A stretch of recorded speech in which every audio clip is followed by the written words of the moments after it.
Pemirsa, di KTT G20, Presiden Joko Widodo melakukan pertemuan bilateral dengan sejumlah pemimpin negara sahabat. Sejumlah pertemuan itu menghasilkan penguatan kerjasama di sektor ekonomi bersama Amerika, Belanda, dan juga Norwegia. Keakraban antara Presiden Joko Widodo dan Presiden Amerika Serikat Donald Trump mulai tampak sejak sesi foto bersama.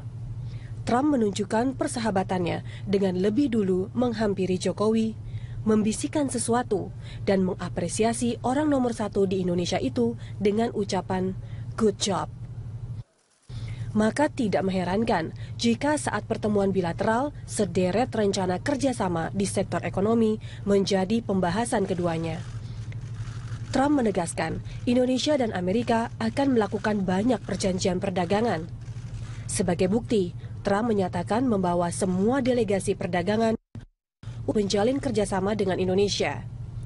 Sementara dalam kesempatan itu, Jokowi tidak sungkan untuk secara langsung mengundang Trump ke Indonesia. Selain bertemu dengan Presiden Amerika Serikat, Jokowi juga melakukan pertemuan bilateral dengan Perdana Menteri Belanda Mark Rutte. Dalam pertemuan itu, Jokowi menekankan peningkatan kerjasama bilateral di sektor ekonomi. Menurut Jokowi, Belanda merupakan salah satu mitra terpenting perdagangan dan investasi Indonesia di Eropa. Namun dalam beberapa tahun terakhir, angka perdagangan kedua negara menunjukkan tren menurun. Saat ini Jokowi menggarisbawahi bahwa kelapa sawit Indonesia sedang mengalami kampanye negatif di Eropa. Akibat hal itu, Jokowi mengharapkan peningkatan kerjasama dengan Belanda demi perkembangan sektor bisnis. Presiden Joko Widodo juga melakukan pertemuan dengan Perdana Menteri Norwegia, Erna Solberg, membahas kerjasama di bidang ekonomi. Nilai perdagangan dan investasi yang tumbuh positif di tahun 2016 digunakan sebagai momentum peningkatan kerjasama antara Indonesia dan Norwegia di masa mendatang. Dalam pertemuan, Jokowi dengan bangga menyatakan saat ini Indonesia telah memperoleh peringkat investment grade dari 3 lembaga rating dunia.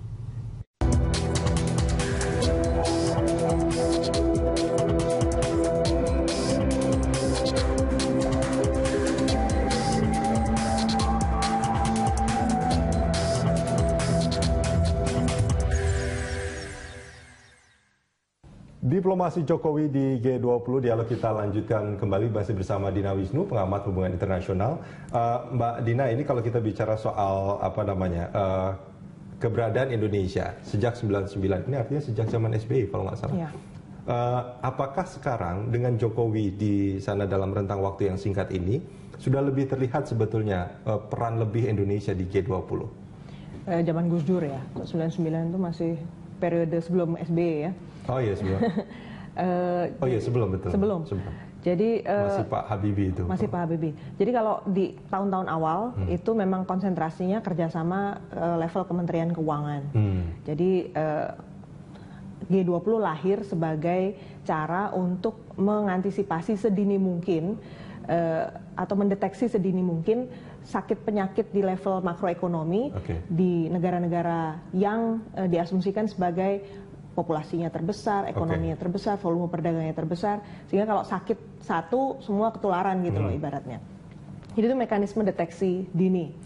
Jadi Indonesia masuk di sana salah satunya karena kita termasuk yang sakit parah waktu krisis tahun 98 gitu. Jadi memang agendanya waktu itu meyakinkan negara-negara lain bahwa Indonesia itu sehat, bahwa Indonesia berhasil keluar dari penyakitnya, kita kan berhasil naik lagi ya, dan berhasil, betul.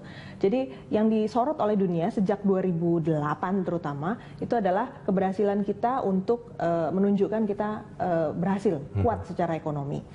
Jadi yang sekarang digadang-gadang ya dilihat itu kebijakan Indonesia untuk naik kelas dan kebijakan untuk membeli banyak infrastruktur di Indonesia itu satu sorotan penting.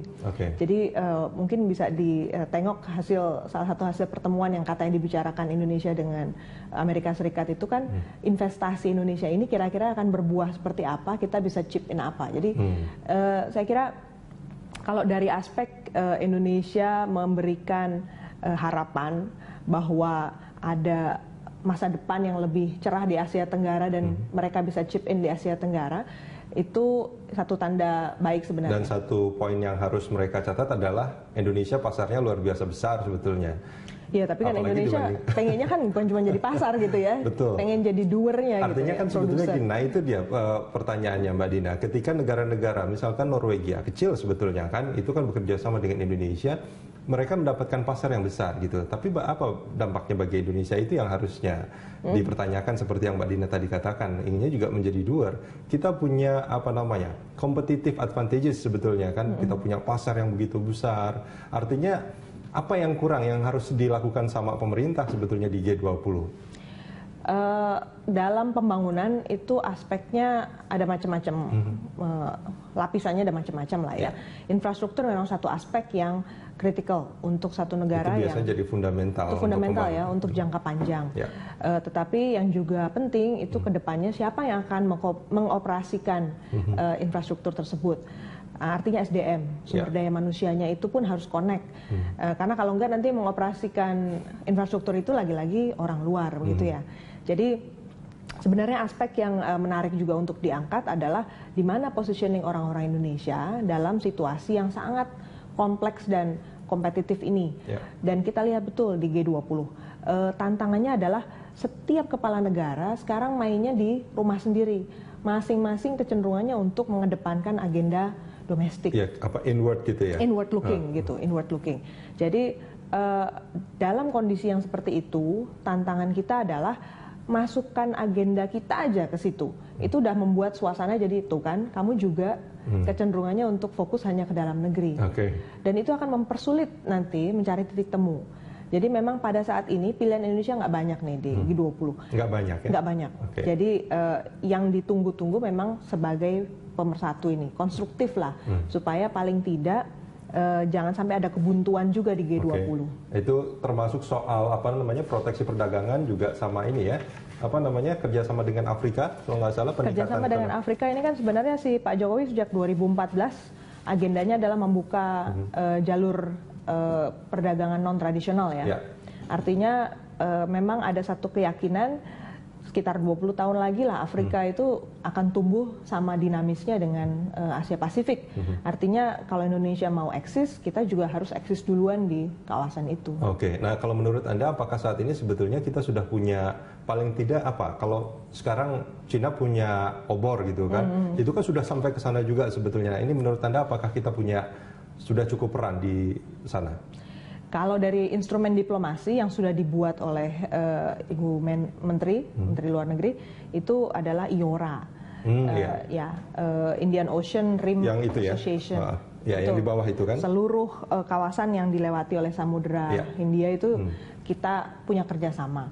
Cuman masalahnya kontennya itu belum jadi. Jadi di level kerjasama antar kepala negara ini belum cukup connect. Tapi memang Indonesia lead di situ bersama Australia. Artinya boleh nggak kalau saya katakan ketika ini juga menjadi usulan, bukan usulan mungkin pandangan Jokowi presiden di G20 ini sebetulnya kelanjutan dari IORA yang pernah digagas sama Indonesia juga. Iya, kan mau nggak mau kalau kita bicara diplomasi harus ada kaitannya runtutannya runtutannya gitu. Nggak mungkin kita bicara sesuatu yang nggak ada sebelumnya. Dan kalau diingat-ingat, saya pikir zaman masa-masa terakhir Pak Martin Natalegawa, zamannya SBY ini udah diangkat sebenarnya bahwa kita perlu membuka jalur pasar ke Afrika. Tapi pada masa itu kita masih bergulat dengan kesulitan hubungan industrial di dalam negeri, jadi nggak banyak hal yang bisa dilakukan. Tapi pada zaman Bu Retno itu sudah lebih banyak terobosan yang dilakukan. Indonesia betul-betul eksis di situ bersama dengan Australia. Nah artinya kalau kita bicara ini kan sebetulnya ujungnya adalah soal ekonomi gitu. Apakah Anda melihat bahwa ini sebetulnya sebagai salah satu pintu masuk di mana Indonesia sebetulnya bisa bukan hanya mengakses tapi juga berperan lebih banyak di Afrika juga, atau bagaimana? Jadi kalau ada banyak strategi diplomasi yang bisa dipakai sebenarnya. Kalau kita bicara tentang situasi yang lebih banyak kepala negara tidak setuju satu sama lain, salah satu strategi yang selalu harus dimunculkan adalah kita pelan-pelan tapi pasti menunjukkan alternatif fokus of attention kita harus kemana, gitu. Jadi orang kalau ada fokus attention yang baru, biasanya orang kemudian lebih mudah untuk bicara tentang common agendas, agenda bersama. Tapi kalau kita ikut arus aja, sekedar ikut arus pembicaraan hari itu, biasanya kemudian orang lupa sesudah acara selesai, nggak ada konsensus, kemudian kelar. Nah, gitu kalau ya. menurut Anda yang dilakukan Jokowi kemarin?